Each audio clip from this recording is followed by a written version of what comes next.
찬송 부르겠습니다. 찬송가 314장입니다.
장 315장 부르겠습니다.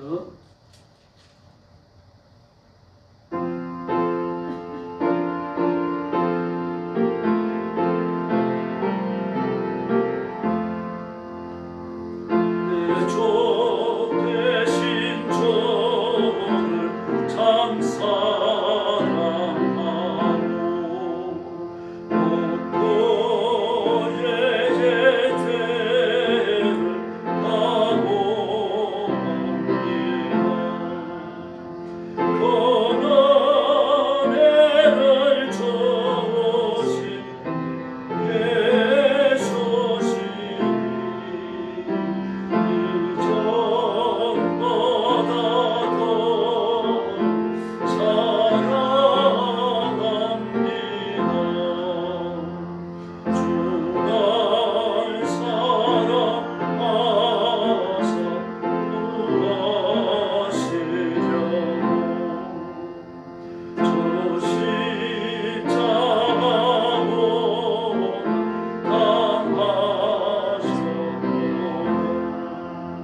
6장 부르겠습니다.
할렐루야.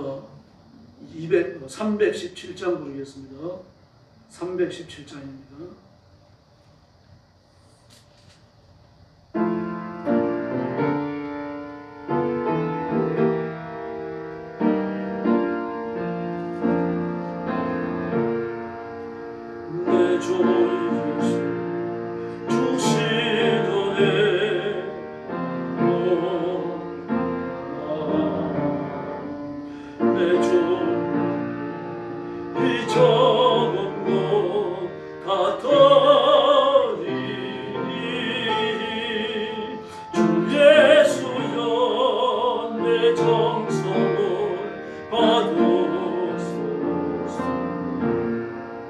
주 나를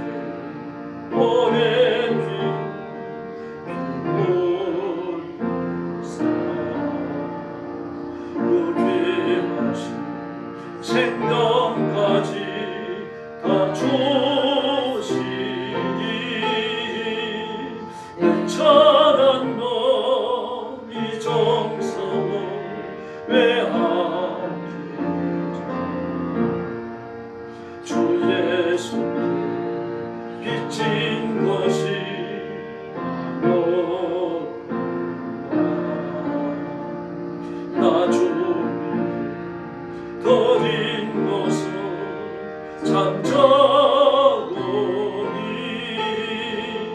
주 예수여 너그럽게 보옵소서. 날 위한 십자가의 핏물 주 예수의 은혜로서 인치시고 내 모든 것 주 예수여 삼으소서. 주 나의 그 귀하신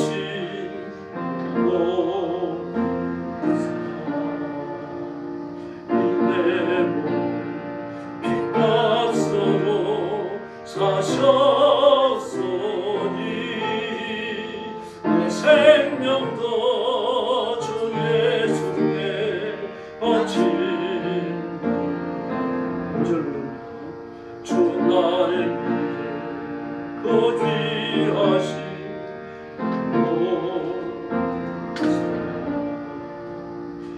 내 핏값으로 사셨으니 내 생명도 주 예수께 바친다. 할렐루야. 합심기도 하겠습니다. 우리가 드리는 예배가 하나님 앞에 산제사로 성달되도록 기도해 주시고, 저와 여러분이 드리는 예배가 아벨의 제사처럼 하나님 앞에 연락되도록 부르짖으시기 바랍니다. 말씀 전하는 저를 위해서 기도해 주시고, 또 여러분들이 말씀을 믿음으로 받고 말씀으로 승리하고 복받도록 기도해 주시고, 여러분 가정과 교회와 민족을 위해서 부르짖어 주시기를 바랍니다. 같이 기도하겠습니다. 자비하신 아버지 은혜를 감사합니다. 오늘 아침도 주의 인도하심을 받고 주 앞에 나왔습니다. 이 수요일 밤에 주 앞에 엎드려 기도하는 성도들 기억하시고, 그 간절한 간구와 기도에 응답하시고 우리 하나님 기적을 베풀어 주시기를 간절히 원하고 기도합니다. 오늘 밤 드리는 예배가 산제사 되어 하나님 앞에 상달되게 해주시고, 저와 성도들은 하나님 앞에 바쳐지는 하나의 제물이 되게 하여 주시기를 간절히 원합니다. 성결한 제물처럼 하나님 앞에 바쳐지는 시간이 되게 하여 주시옵소서. 하나님 더럽게 여겨 내치는 예배가 되지 않게 하시고, 하나님이 불쌍히 여기시고 자비롭게 여기시고 기쁘게 여기셔서 연락하시는 살아있는 제사 되게 하여 주시옵소서. 저와 성도들을 주님 앞에 맡깁니다. 그 심령을 온전치 하시고 육신까지 새롭게 하시고 거룩하게 하셔서 오늘 밤의 예배가 하나님을 기쁘시게 해드리며 우리의 삶을 변화시키는 살아있는 예배가 되게 하여 주시옵소서. 말씀을 전하는 종에게 은혜를 주시기를 원합니다. 말씀을 정직하게 순종하게 하시고 아버지의 심정으로 말씀을 외치게 하여 주시기를 간절히 원합니다. 온 성도들에게 이 말씀을 기쁨으로 받고 말씀을 믿음으로 받고 말씀을 은혜와 은사로 받으며 승리하며 살아가도록 역사하여 주시옵소서. 성도들을 주 앞에 맡깁니다. 하나님 붙들어 주시기를 바랍니다. 은혜 주시기를 바랍니다. 주시는 말씀을 믿음의 양식으로 삼으며 주시는 말씀을 삶의 원리로 삼으며 주시는 말씀을 예수님 오시기까지 소망을 섞고 살아가도록 인도하여 주시옵소서. 말씀을 떠나는 이가 없게 하시고 말씀을 가볍게 여기는 이도 없도록 도와주시고 말씀을 믿음으로 받으며 성결함을 받으며 온 힘을 다하여 받으며 이 말씀으로 살고 말씀으로 복받는 성도들이 되게 하여 주시옵소서. 온 교회가 복을 받게 하시고 성도들 가정이 복을 받게 하여 주시기를 바랍니다. 피곤하고 힘들고 지치는 시대지만 하나님을 바라보는 새 힘을 얻기 원합니다. 독수리 날개치며 올라가는 새 힘을 얻기를 원합니다. 온 성도들을 사로잡으시고 하늘의 권능을 허락하여 주시옵소서. 자비하신 아버지 감사합니다. 오늘 밤도 우리를 불러 하나님 앞에 예배하게 하시며 성결한 제사를 드리며 기쁨의 예배를 드리고 하나님 받으실 만한 제물이 되도록 복 주시는 것을 감사합니다. 혹시 범죄하였을지라도 용서해 주시고 우리가 온 마음을 다하여 찬양하며 경배를 바칠 때에 하나님 기뻐하시며 성도들을 하나님의 가슴에 품으시며 복내려 주시옵소서. 믿음에 부욕케 하시고 말씀이 믿어지게 하시고 이 말씀으로 연의 양식을 삼으며 인생을 살아가는 삶의 표대를 삼게 하여 주시옵소서. 자비하신 하나님 아버지, 세속의 시험과 마귀의 유혹을 이겨내게 하시며 예수님의 이름을 붙들고 승리를 노래하는 성도들이 되게 하여 주시기를 원합니다. 교회를 주님 앞에 맡깁니다. 깨어있는 교회가 되게 하시고 살아있는 교회가 되게 하여 주시고 예수님 오시는 그날까지 하나님의 말씀을 전하며 성도들을 바로 세우며 하나님의 큰 일을 감당하는 능력 있는 교회로 삼아 주시옵소서. 오늘 밤도 큰 은혜 주시기 원하옵고 예수님의 이름으로 간절히 기도 올리옵나이다. 아멘.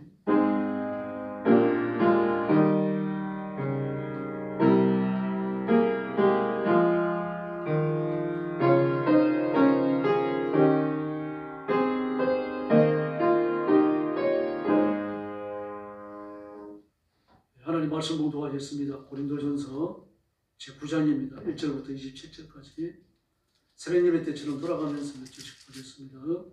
제가 먼저 봅니다. 내가 자유인이 아니냐? 사도가 아니냐? 예수 우리 주를 보지 못하였느냐? 주 안에서 행한 나의 일이 너희가 아니냐? 다른 사도들에게는 내가 사도가 아닐지라도 너희에게는 사도이니 나의 사도됨을 주 안에서 인친 것이 너희라.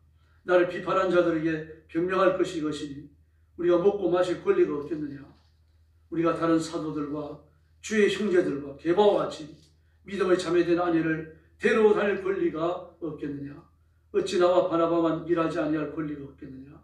누가 자기 비용으로 군 복무를 하겠느냐? 누가 포도를 심고 그 열매를 먹지 않겠느냐?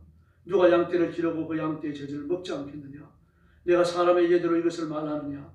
율법도 이것을 말하지 아니하느냐?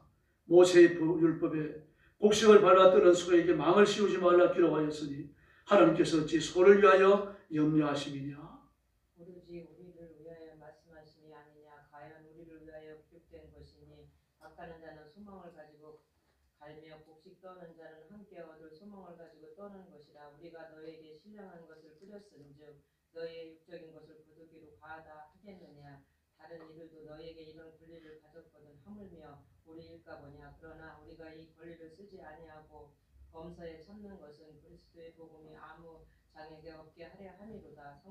성전의 일을 하는 이들의 성전에서 나는 것을 먹으며 제단에서 섬기는 이들은 제단과 함께 나누는 것을 너희가 알지 못하느냐? 이와 같이 주께서도 복음 전하는 자들의 복음으로 말미암아 살리라 명하셨느니라. 그러나 내가 이것을 하나도 쓰지 아니하였고 또 이 말을 쓰는 것은 내게 이같이 하여 달라는 것이 아니라 내가 차라리 죽을지언정 누구든지 내 자랑하는 것을 헛된 대로 돌리지 못하게 하리라. 내가 복음을 전할지라도 자랑할 것이 없으면 내가 부족고 할 일입니다. 만일 복음을 전하지 아니하면 내게 화가 있을 것이로다.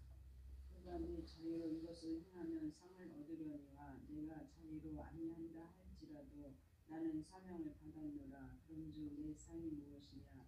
내가 복음을 전할 때에 값없이 전하고 복음으로 말미암아 내게 있는 권리를 다 쓰지 아니하는 이것이로다. 내가 모든 사람에게서 자유로우나 스스로 모든 사람에게 장이 된 것은 더 많은 사람을 얻고자 함이니라. 유대인들에게나 내가 유대인과 같이 된 것은 유대인들을 얻고자 함이야. 율법 아래 있는 자들에게는 내가 율법 아래 있지 아니하나 율법 아래 있는 자같이 된 것은 율법 아래 있는 자들을 얻고자 하며 율법 없는 자에게는 내가 하나님께는 율법 없는 자가 아니요 도리어 그리스도의 율법 아래 있는 자이나 율법 없는 자와 같이 된 것은 율법 없는 자들을 얻고자 함이니라.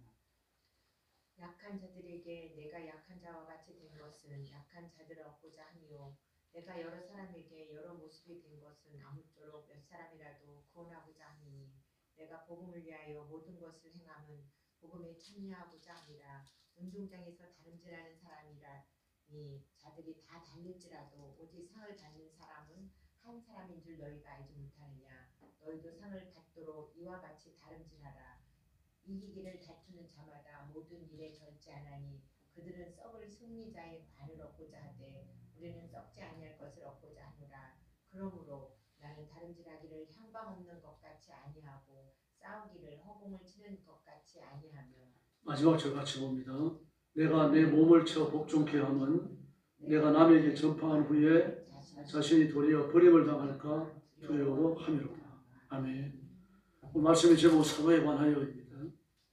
오늘 본문에 나오는 것처럼 바울은 고린도 교회에서 그 사도성을 의심받았습니다. 그런데 오늘 바울은 이렇게 아주 항변하고 있죠. 2절에 다른 사람에게는 내가 사도가 아닐지라도 너희에게는 사도다. 왜냐하면 너희가 나를 사도로 인치지 않았느냐 그렇게 말합니다. 인쳤다는 이야기를 인정했다는 얘기죠. 그리고 부인하지 못할 증거를 내가 너희들에게 주었다 그런 뜻입니다. 그러므로 바울이 사도된 것은 바울이 스스로 개인적 주장을 해서 그렇게 된 것이 아니고 고린도 교회 성도들이 바울을 사도로 하던 증거들을 그들이 가지고 있다는 이야기입니다. 교회가 설립된 것이고 바울의 복음을 듣고 그들이 변화된 것이며 병자가 낫고 악한 영들이 쫓겨나가는 강력한 권세가 나타났기 때문입니다. 이걸 보면서 바울은 진짜 사도다. 이걸 고린도 교회 성도들이 인정했다는 얘기입니다. 그래서 다른 사람들에게는 내가 사도가 아닐지라도 다른 사람이라고 하는 것은 거짓 선생들을 지금 염두에 두는 말입니다. 거짓 선생들에게는 내가 사도가 아닐 수 있다. 왜냐고 하면은 그들 예수님과 관련 없으니까요. 그러나 너희는 내가 전해준 복음을 받았고 내가 소개한 예수님을 믿었고 내가 이끄는 대로 진리로 이끌림을 받았고 그리고 영생을 얻고 하나님의 자녀가 되었지 않았느냐. 이걸 거절한 적이 있느냐? 없거든요. 그러므로 바울이 인도하는 대로 따라온 것은 바울의 사도됨을 인정한 것이죠. 이 모든 것을 또 고린도 교회 성도들은 기뻐했던 겁니다. 그런데 어느 날 거짓 교사들이 들어왔습니다. 예루살렘의 사도된 고니아가 파송한 순회 교사들입니다. 순회 랍비들입니다. 이들은 회당이 있는 곳마다 찾아가서 오늘 외국을 주로 다닙니다. 외국을 주로 다니면서 유대인의 회당을 찾아가서 율법을 가르쳤던 겁니다. 많은 민폐를 끼쳤습니다. 그러나 바울은 민폐를 끼치지 않았습니다. 복음을 전하고 그들의 도움을 받는다면 최선으로 했습니다. 일을 했다라고 되어져 있죠. 바나바와 나는 일을 하지 않았느냐. 다른 사람은 복음을 전하고 열심히 교회를 세우고 그들을 가르치고 그런 다음에 그 삭설 교회에서 죽되 기쁘게 받지 않았느냐. 오직 일하고 삭설 받지 않을 사람이 바나바와 나뿐이겠느냐. 나뿐이었느냐. 그렇게 말하고 있습니다. 나도 그 권이 있다는 얘기입니다. 그럴 권한이 있지만 나는 쓰지 않았다는 뜻이죠. 이 모든 것으로부터 바울은 자신의 사도됨을 증명하는 겁니다. 오늘 21절 말씀에 보면요. 이렇게 말합니다.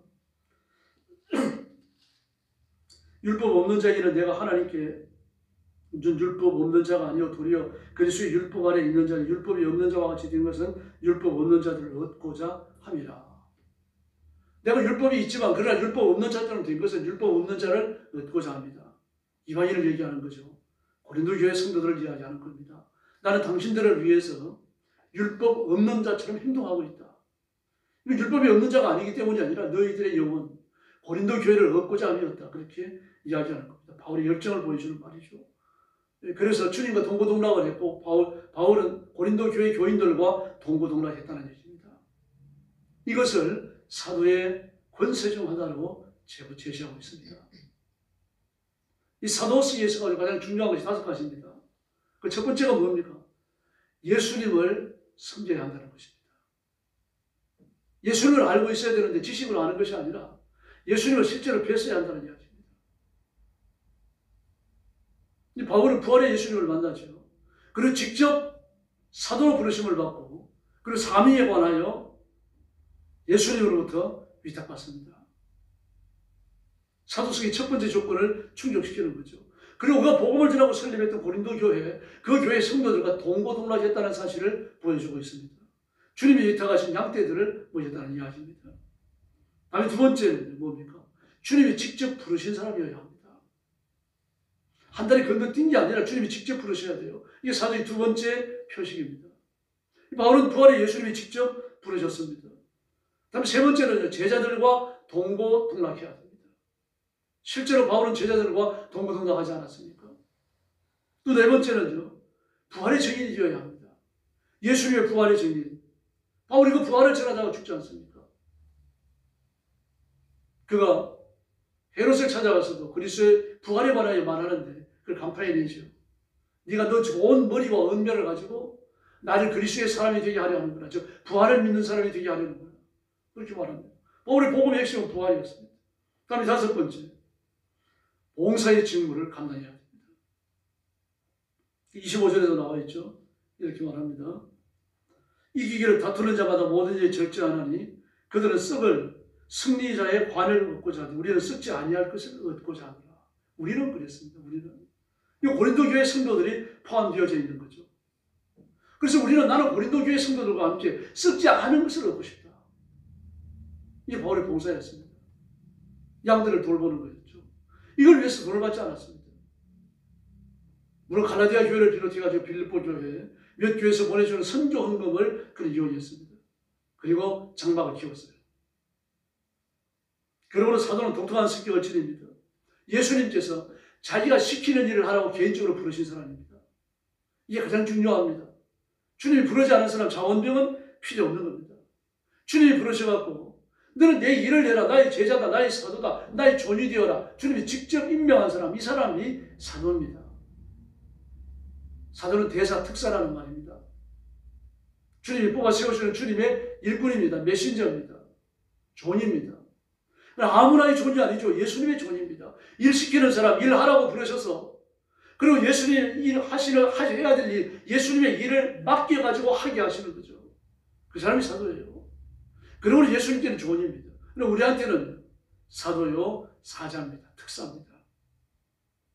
이런 이중적 지위를 가지게 되는 거죠. 그러므로 사도의 임명자는 그리스도입니다. 사람이 아닙니다. 교회도 아닙니다. 일을 시키는 분은 그리스도이십니다. 그러므로 사도를 세우고 폐하시는 분은요, 예수님입니다. 인간이 아닙니다. 사도의 일도 예수님이 시키시는 일만 해야 됩니다. 자기가 하고 싶은 일을 해서는 안 되는 거죠. 1980년대에 접어들면서요, 미국 교회가 타락하기 시작합니다. 이 믿지 않는 사람들을 교회로 끌어들여야 된다는 미명하에서 세상의 다양한 문화적 요소들을 교회 안으로 가지고 들어옵니다. 하나님의 말씀을 읽고 예배 대신에 성경 내용을 가지고 연극을 합니다. 또는 성경 내용으로 만들어진 찬송을 부릅니다. 그러나 그것과 말씀을 해석하고 읽고 선포하고 나누는 것과는 같을 수가 없는 거예요. 다시 말해서 예배에서 하나님의 말씀을 몰아내는 겁니다. 성경을 내용으로 하는 연극을 했다고 해서 설교했다고 말하지 않아요.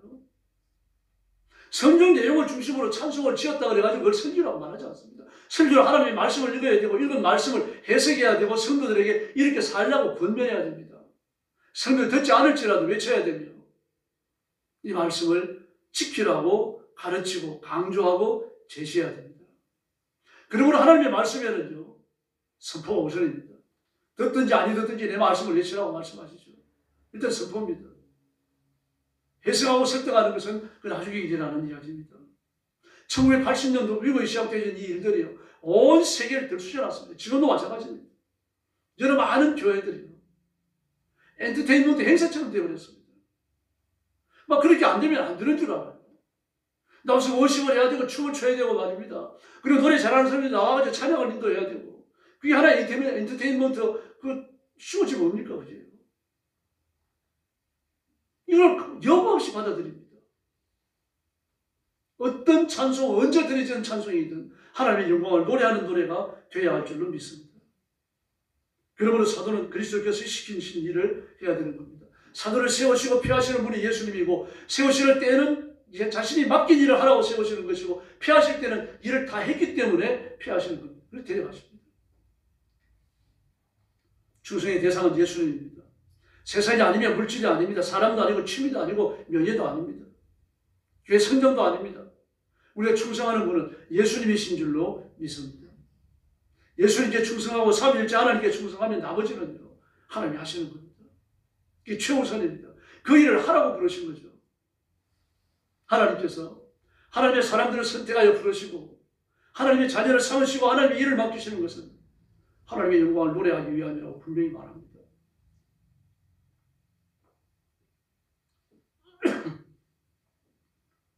목사에게도 부분적으로 사도직의 소명이 있습니다. 교회를 위해서 세우시고 폐하는 분이 바로 목사입니다. 그리고 하나님이 임면하시고 하나님이 폐하시는 거죠. 그리고 세우시는 일, 하나님이 맡기시는 일을 해야 됩니다. 사람이 일을 하는 게 아니죠. 자기 일을 해서도 안 되며 사람이 하고자 원하는 일을 해서도 안 됩니다. 하나님이 하시고자 하는 일을 해야 되는 거죠. 그러므로 선교가 혼선을 빚어서 안 됩니다. 자기가 하고 싶은 말을 해서도 안 되며 또 성도들이 듣고 싶어하는 말을 해서도 안 됩니다. 하나님이 하시고 싶어하는 말씀을 설교 시간에 외쳐야 할 줄을 믿습니다. 그러므로 목사는 하나님의 영광을 위해야 됩니다. 하나님께 대한 절대적 신뢰가 필요하고 하나님께서 맡기신 일을 위해서 절대로 복종해야 됩니다. 그러나 사람의 영광을 위하는 일들이 비일비재하게 일어납니다. 그 중에 하나가 우리가 적당한 때가 되어지면 나타나는 기독교 신교운동입니다. 빈야드 운동, 또 신사도주의 이런 것들입니다. 신사도주의가 전 세계를 휩쓸었던 적이 있죠. 지금도 세계 한국 교회 안에 아주 강하게 남아 있습니다. 사도직은 폐쇄됐습니다, 여러분. 예수님이 직접 세워야 하며 예수님을 직접 만나야 하며 부활하신 예수님께서 일을 맡기신 분이 되어야 합니다. 그리고 사도들끼리 교통이 있어야 돼요.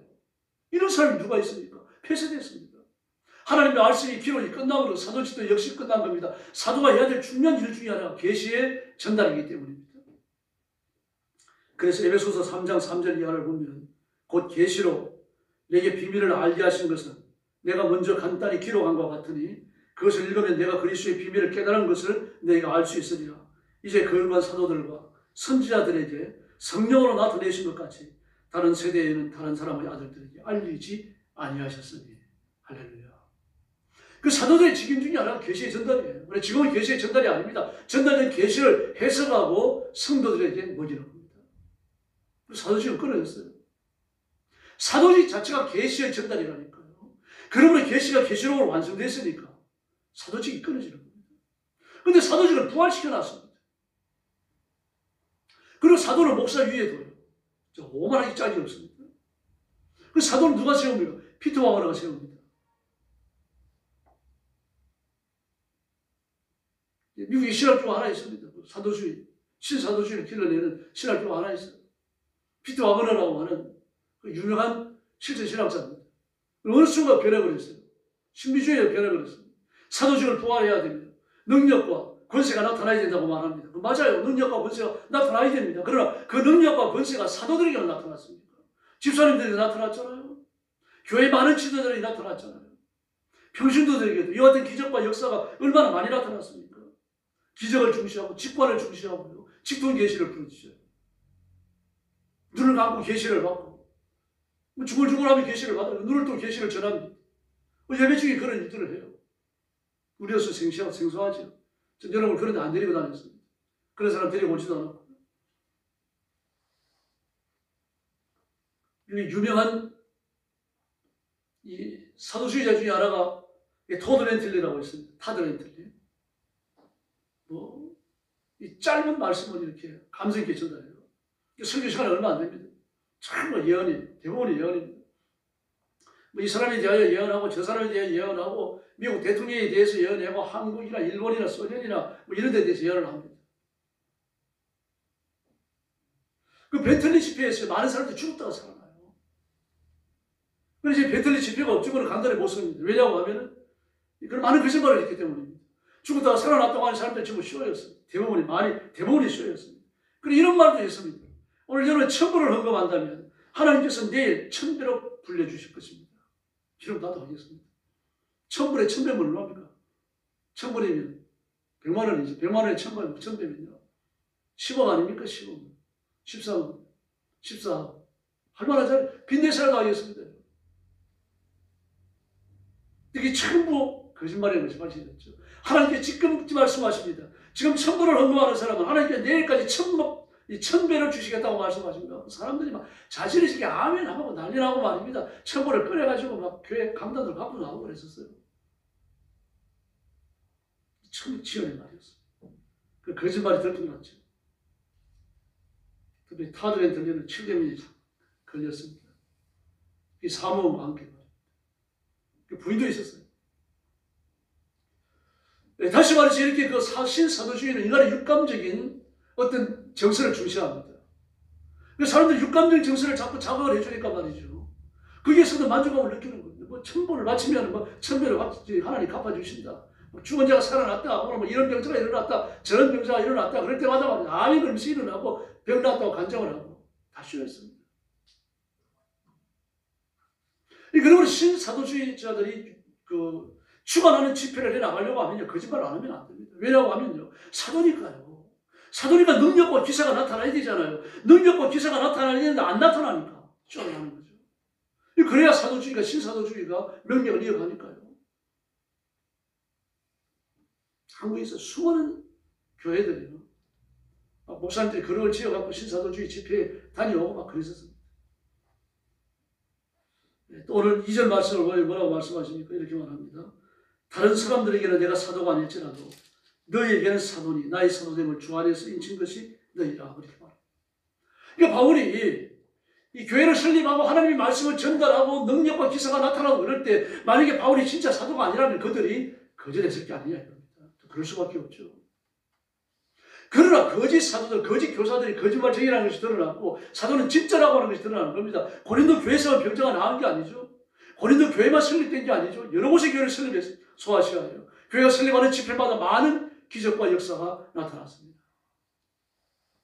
그러므로 바울의 사도됨을 인친 것은 예수님이십니다. 그리고 고린도 교회 성도들이죠. 그래서 바울이 말합니다. 내가 복음으로 먹고 마실 권이 없겠느냐? 4절 말씀에서 말합니다. 13절과 14절을 보니까 내가 복음으로 말미암아 살리라 하는 것이 잘못됐느냐? 그 일하는 소에게 마음을 씌우지 말라.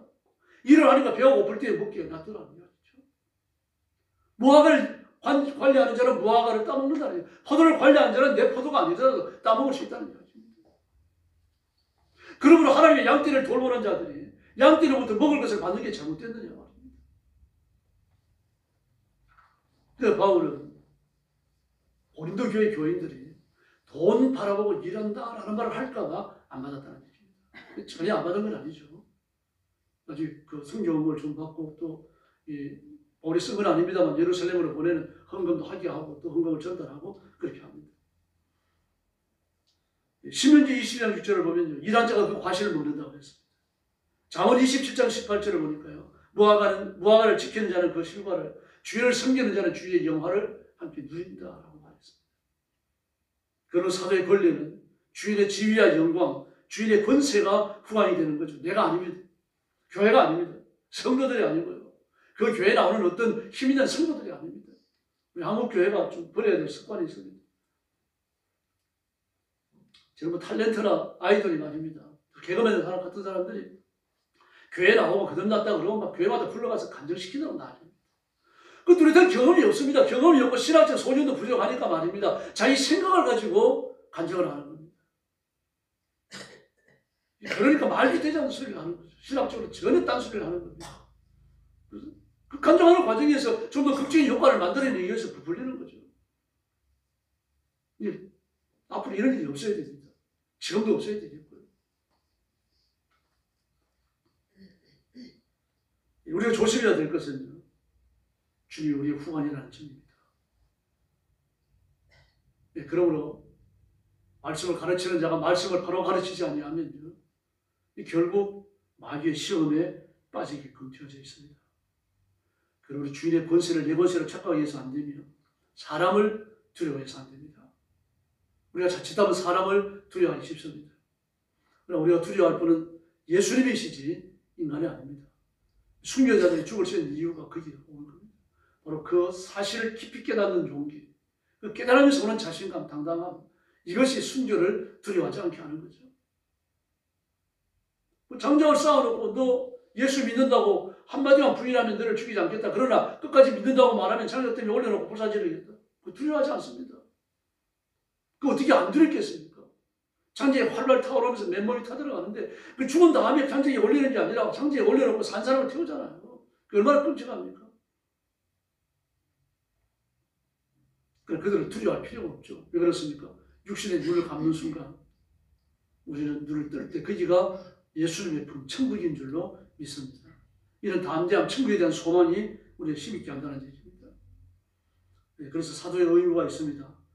15절과 18절까지 말씀을 보면 내가 열심히 전도하고 내가 열심히 교회를 돌볼지라도 내가 자랑할 게 아니다. 예수님이 나한테 하라고 맡기신 일이니까 그 전혀 자랑할 게 못 된다. 그렇게 말합니다. 우리가 빠지지 말아야 될 함정이라고 하는 것을 보여줍니다. 그러므로 복음 사역은요, 기도하고 전도하고 성도들 가르치고 이것이 우리 자랑거리가 아니고 마땅히 해야 되는 직무라는 말입니다. 우리 어린애들한테는 어떻습니까? 뭐 밥 먹으로부터 자랑을 하잖아요. 사탕 먹으로부터 자랑을 하죠. 뭐 먹었다 자랑을 하고. 자랑할 게 전혀 아니죠. 당연히 하는 거 아닙니까? 마찬가지입니다. 우리가 주에 일을 할 때, 하나님이 맡기신 일을 할 때, 교회를 돌볼 때, 성도들을 섬길 때, 자랑할 일이 아니죠. 그러나 자랑할 일이라고 생각하는 사람들이 있습니다. 영적으로 아직 어린 사람들이죠. 또 사도가 해야 될 중요한 일 중에 하나가 뭡니까? 매를 들어 다스리는 겁니다. 고린도전서 4장 20절을 보니까요. 하나님의 나라는 말에 있지 않고 능력에 있습니다. 너희가 무엇을 원하느냐? 내가 매를 가지고 너희에게 나아가냐? 사랑과 온유한 마음으로 나아가랴. 지금 상황에서는 회초리 갖고 가서 매 만들기 밖에 없다는 얘기입니다. 그리고 나서 고린도전서 5장으로 넘어오죠. 교활에 저질러지는 그 추악하고 무서운 죄들이 거기에 열거되고 있습니다. 이처럼 우리는 말씀을 귀담아 들어야 되겠고, 말씀을 주의 있게 읽어야 되겠고, 이 말씀의 하나님의 뜻을 깨달아야 할 줄로 믿습니다. 이렇게 사도는 자신의 일을 잘 감당하면, 또 성도들은 하나님의 말씀 앞에 충성하면 상급에 참여할 줄 믿습니다. 고린도전서 9장 25절 말씀을 보니까요. 이기기를 다투는 자마다 모든 일에 절제하나니 그들이 썩을 승리자의 영광을 얻고자 하되 우리는 썩지 아니할 것을 얻고자 하노라. 할렐루야. 다투는 자마다 그렇게 말합니다. 이기기를 다투는 자마다. 이때가 되어지면 올림픽이 거의 본 궤도에 올라 있습니다. 올림픽 그리스 시대에 시작이 되어지죠. 그렇게 시작되어져서 유럽 전 국가들이 올림픽에 참여합니다. 그 올림픽이 열릴 때 아무리 바울이 가서 봤을 겁니다. 그런 지식인이었기 때문에요. 올림픽을 안 봤을 리가 없죠. 그 보고 뭐라고 말합니까? 이기기를 다투는 자마다 올림픽을 이야기하는 거죠. 올림픽 경기에서 이기기를 다투는 자마다 모든 일을 절제하나니 자신을 근신하고 조심한다는 이야기입니다. 먹는 거 조심하고 운동의 양을 늘리려고 조심하고 내가 누구와 싸우더라도 이겨야 되겠다 그런 자신감을 얻기 위해서 노력을 하고 말입니다. 이렇게 노력을 하는 이유가 뭡니까? 썩을 면류관을 얻고자 하되 그렇게 말했습니다. 이 땅에서 썩을 면류관을 얻고자 하는 사람들은 이렇게 노력을 하는데 영적으로 썩지 아니하는 면류관, 영원한 면류관을 얻으려고 하는 우리는 어떤 노력을 해야 되겠느냐? 그 질문을 던지는 겁니다. 그래서 디모데후서 4장 8절에 보니까요. 이제 후로는 나를 위하여 의의 면류관에 예비되어졌은즉 주 곧 의로우신 재판장이 그날에 내게 주실 것이며 내게뿐만 아니라 주의 나타나심을 사모하는 모든 자에게도 니라. 할렐루야. 주의 나타나심을 사모하는 자, 주의 재림을 기다리는 자죠. 주의 재림을 기다리는 모든 성도는 의의 면류관에 참여할 줄로 믿습니다. 우리는 좀 의문이 생길 수 있죠. 우리 충성 못했는데요. 그게 충성입니다. 예수님의 재림을 기다리고 믿음이 변치 아니하고 자신을 말씀에 굳게 세우고 사람을 두려워하지 아니하고 하나님을 두려워하고 당당한 믿음을 지키며 살아가는 것, 그게 상급거리입니다. 그것 자체가 이 땅에서는 힘겨운 겁니다, 여러분. 뭐 애들이 이제 몇 달 안 되고 막 기잖아요. 기는데 나이를 좀 먹으면 내 말로 기지만 몇 달 안 되면 배밀이로 기잖아요. 배밀이로 기는 거 얼마나 안 됐습니까? 뭐 상처를 들었다 놨다 그런 수 아닙니다. 원래 꾸물거리는 것처럼 그걸 기억하잖아요. 발로 땅을 찼다가 그러면서요.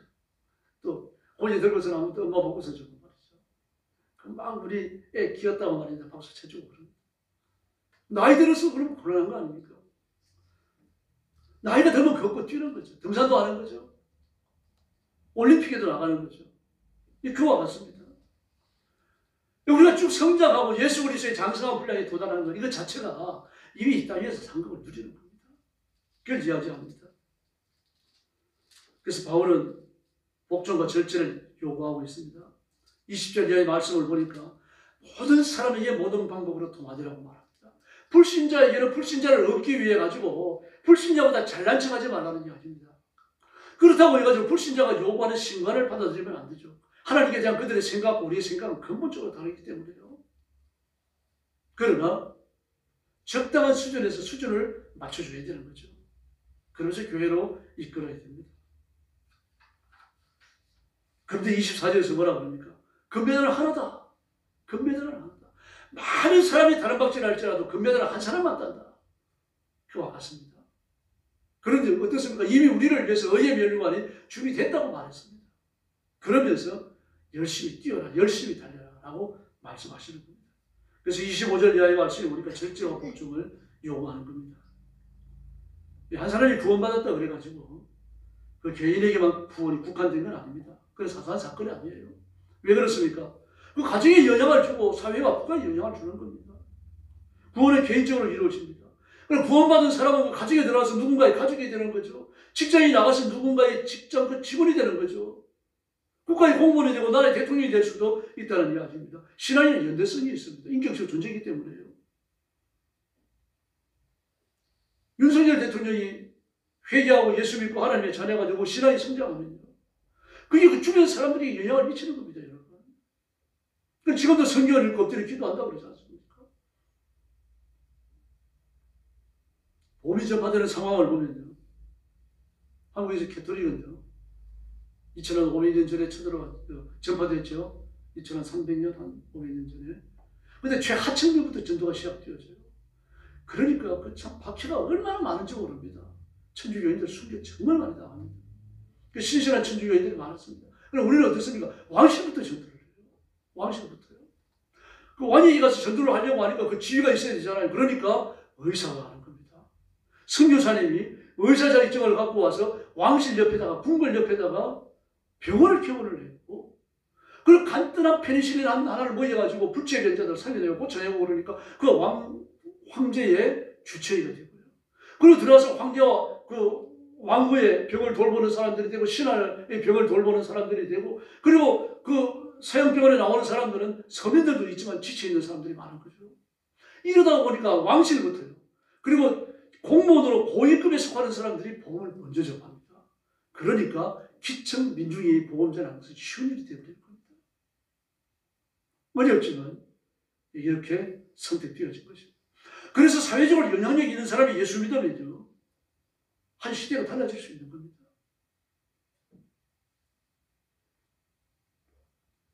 네, 313년에 로마 황제가 예수 믿습니다. 하나님의 자녀가 됩니다. 그 어머니가 기독교인이었고, 그 어머니를 통해서 전도를 받고 전쟁터에 나가서 승리의 감동을 받아요. 그리고 변화되어져요. 공중에 나타난 십자가를 보고 전투에 승리합니다. 콘스탄틴입니다. 그리고 그가 기독교를 마음껏 자유롭게 믿어도 되는 종교들 공인을 해버립니다. 그리고 자신이 로마 교회에 나가요. 그 교회에 나가서 목사님이 설교를 듣고 앉아있는 겁니다. 그 어머니는 말할 것도 없죠. 자기 아들이 자기 전도를 받고 결심해서 교회를 나가니까 얼마나 즐겁겠습니까? 그리고 황제가 교회를 나가는데 그 밑에 사람들은요, 황제에게 잘 보여야 되니까 믿음이 없을지라도 따라 나가는 겁니다. 이렇게 고위 관리자들이 교회를 나가니까 그 밑에 있는 사람들은 말할 것도 없는 거죠. 그게 잘 보이기 위해 가지고 개나 소나 교회를 다 나가는 겁니다. 그 교회가 갑자기 부흥하기 시작하는 거예요. 권력 가진 사람들이 나타나는 거죠. 권수 있는 사람들이 나타나는 거죠. 또 황제에게 잘 보이기 위해 가지고 자기가 갖고 있는 재산 중에 많은 부분을 교회에 헌납을 하죠. 또 목회자에게 맡기죠. 이런 일이 다반사로 벌어지는 겁니다. 교회가 갑자기 힘을 얻게 되어져요. 이러면서 교회가 타락합니다. 교회가 경건을 지켜나갔다고 하면 아마 교회 역사가 새로이 쓰였을 겁니다. 네. 유럽에, 지금 영국에서요, 오랫동안 교회를 나갔지만 신앙의 감격도 없고 감동도 없고 예수님이 주님 신앙 깨달음도 없고 그저 물에 물 탄 듯이 예수 믿는 그 천에 간 사람이 있었어요. 그래서 그가 어느 날 어머니가 권하는 말을 듣게 됩니다. 너 그렇게 믿음이 없는데 수녀원에 한번 들어가 볼래? 그 수녀원에 들어가 놓으면 수녀로 바로 헌신하는 게 아니라 수녀원 생활을 해보고 소명이 발견되면 수녀로 헌신하거든요. 그 수녀까지는 될 것도 없고 네가 수녀원에 가가지고 좀 신앙에 뜨거운 열정과 진보를 기부했으면 좋겠다. 그리고 때가 되면 수녀는 되지 말고 나와라. 이제 그런 뜻에서 부제를 보냈어요. 근데 수녀원에 들어가서 말입니다. 그 계율이 엄청나잖아요. 말 조심해야죠. 행동 조심해야죠. 마음대로 움직이지 못하죠. 잠자는 시간에 자야 되고 새벽같이 일어나야 되고 말입니다. 새벽부터 성경 읽고 엎드려 기도하고 해야 되죠. 하루 종일 말하는 게 10마디가 안 될 때가 많습니다. 말을 못하게 하니까요. 침묵을 게을러 여기니까요. 근데 어느 날 복도를 걸어가다가 막 차가운 마음이 부담스러워서 견딜 수가 없는 겁니다. 내가 수녀원에 들어와서도 이렇게 나 자신을 책찍질하면서 열심히 훈련을 받는데 나한테 변화가 없구나. 막 이래가지고 너무 자기 자신이 자기에게 부담이 되는 거예요. 어찌할 뻔을 몰라가지고 복도를 걸어가다가 헤롯의 뜰에서 채찍 맞으시는 예수님을 보는 겁니다. 그림이에요.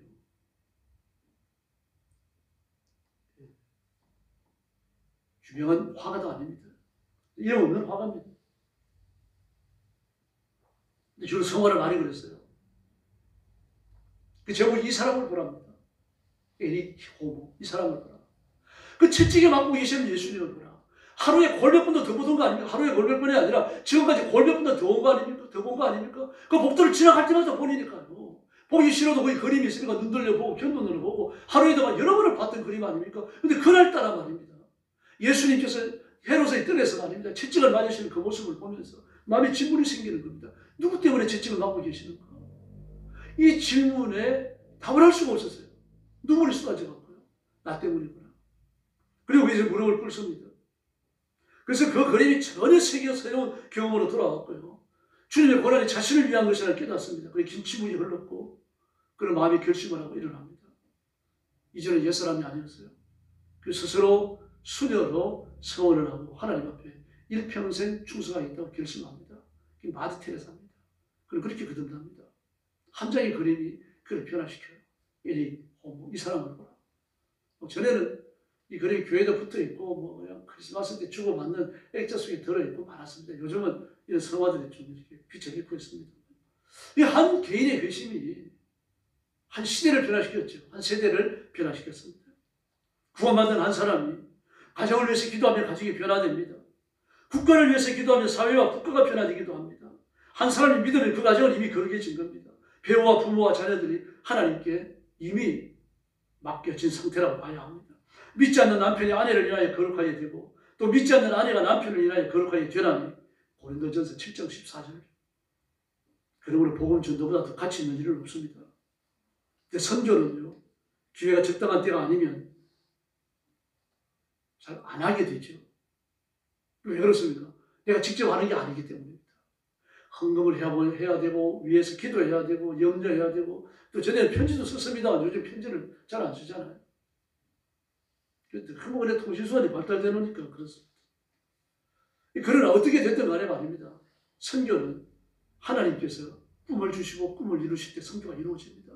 또 성령께서 우리 가슴에 선교에 대한 열망을 주시는 겁니다. 선교사님을 위해서 기도해야 되겠다. 선교를 해야 되겠다. 내가 누군가를 보조해야 되겠다. 보조해야 되겠다. 그런 생각을 품게 되는 거죠. 이러면서 선교에 대한 열망이 결실을 맺게 되는 겁니다. 우리 한국교회 청선교도 마찬가지입니다.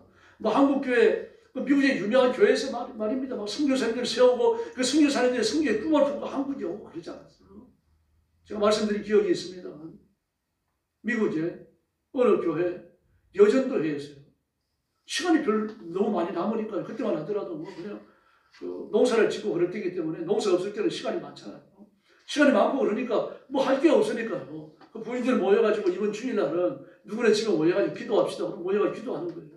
기도하다가 보니까 우리가 이렇게 기도만 하지 말고 목적을 놓고 기도합시다. 그 어떤 목적을 놓으면 좋을까 얘기하다 보니까 세계주의를 펴놓고 복음이 들어가지 않은 나라를 위해서 복음이 들어가도록 위해서 기도합시다. 그러다가 선택된 나라가 우리나라입니다. 코리아입니다. 미국 장로교회 부인들이 말입니다. 낮에 특별히 할 것이 없으니까 모여가지고 기도해야 하다가 우리나라를 위해서 기도하고 그러다가 어느 한 부인이 이야기를 하는 거예요. 기도만 할 게 아니라 헌금을 합시다. 그러다가 이 선교에 헌신된 분이 계신다고 하면 그분을 보냅시다. 그래가지고 코리아를 위해서 기도하기 시작하고 헌금을 모으기 시작하고요. 그런데 역시 코리아를 위해서 기도하던 젊은 사람이 있습니다. 언더우드였어요. 이분이 이 부인들과 만나게 됩니다.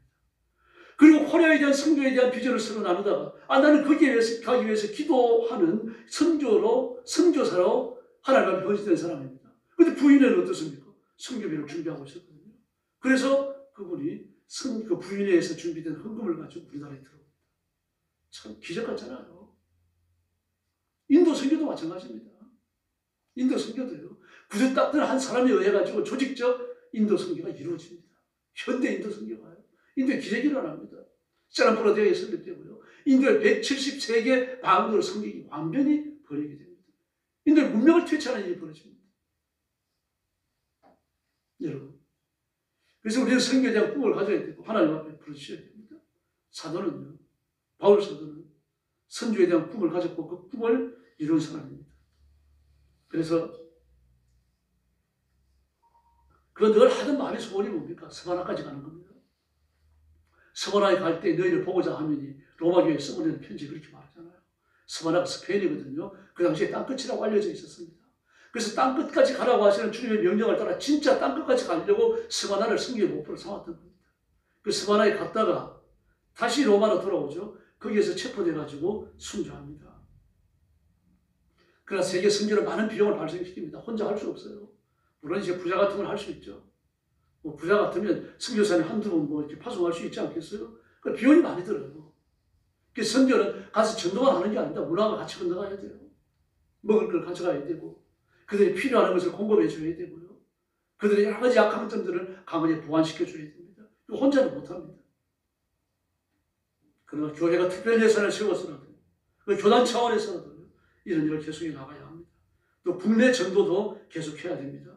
어려운 시골교회를 돕고 공부하다가 고생하는 전도사님들에게도 도움을 드려야 되고요. 또 그 주님께서 우리에게 땅끝까지 가라 그러셨으니까 역시 이것도 해야 됩니다. 그러므로 말세의 성도가 죽는 날까지 꿈을 가지고 해야 될 일이 있다면 선교입니다. 복음 전하는 겁니다. 선교사님을 위해서 기도하는 것이고요. 시골에 가난한 교회들을 돕는 것이고, 그리고 아직 자립하지 못한 그런 교회들을 돕는 일입니다. 우리가 이 일을 위해서 살다가 죽어야 되겠다. 그런 각오를 해야 됩니다. 베드로는 십자가에 거꾸로 못 박혀 죽었죠. 도마다 순교했죠. 바울 사도도 순교했습니다. 전도하다 죽었습니다. 마가는 부가풀에게 순교합니다. 요한은 끓는 기름 감았을 때 던져졌습니다. 그러나 그는 십격된 순교자가 되죠. 주기철 목사님도 순교했습니다.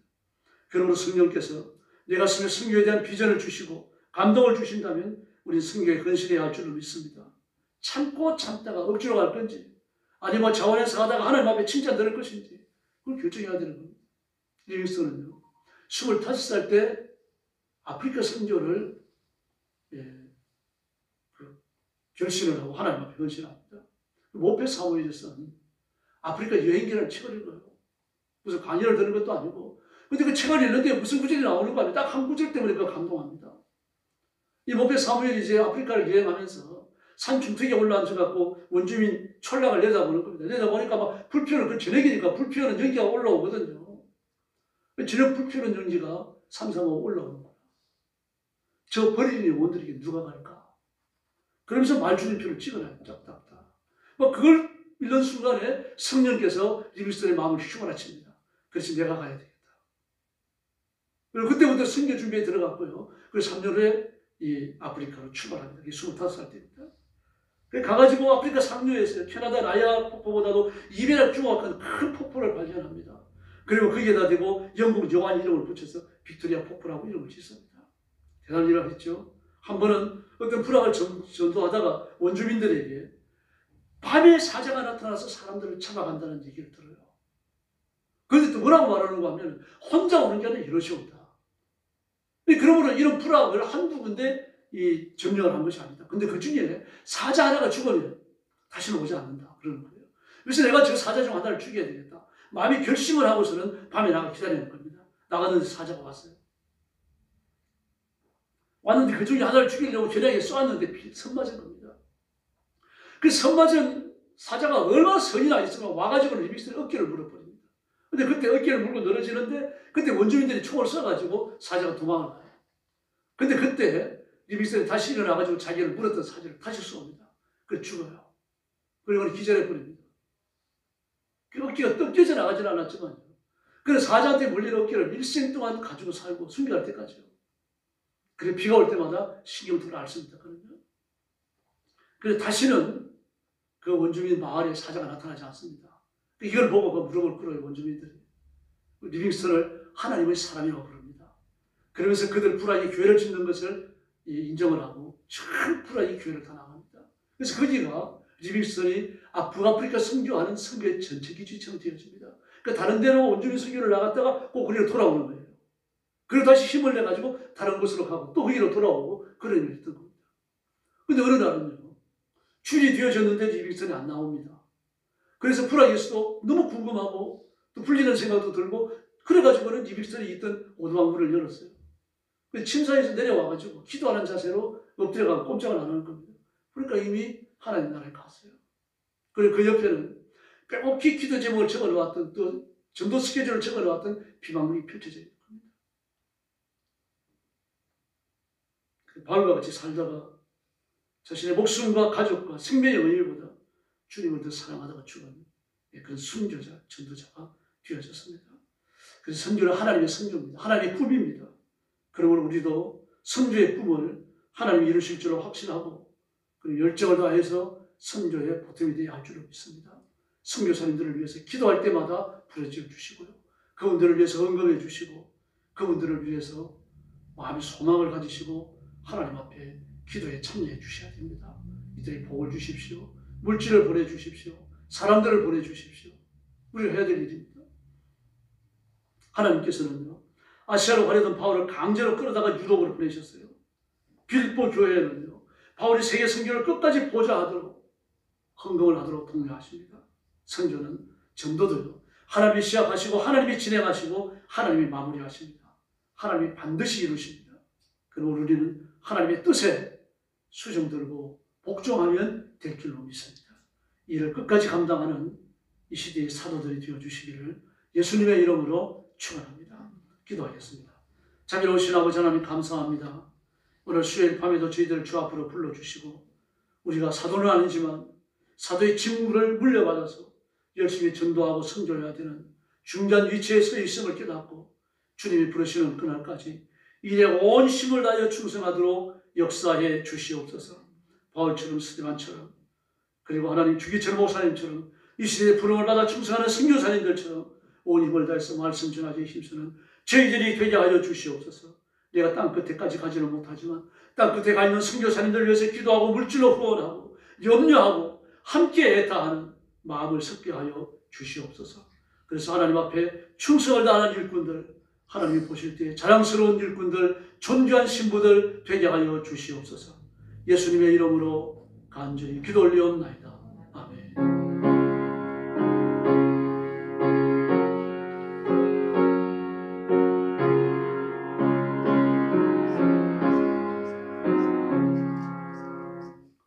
(333장) 찬송하겠습니다.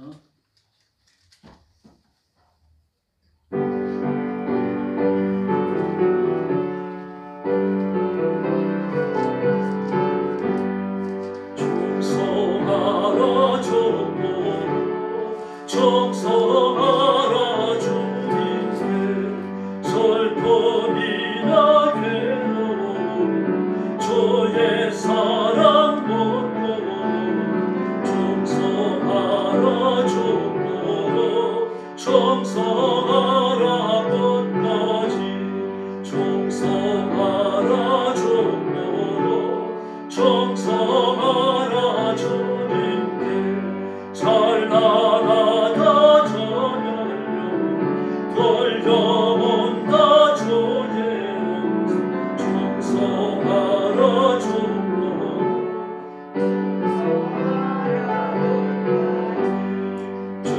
정성하라 정보로 정성하라 주님께 항상 내가 힘써 주님 나를 도우소서 정성하라 정보로 정성하라 끝까지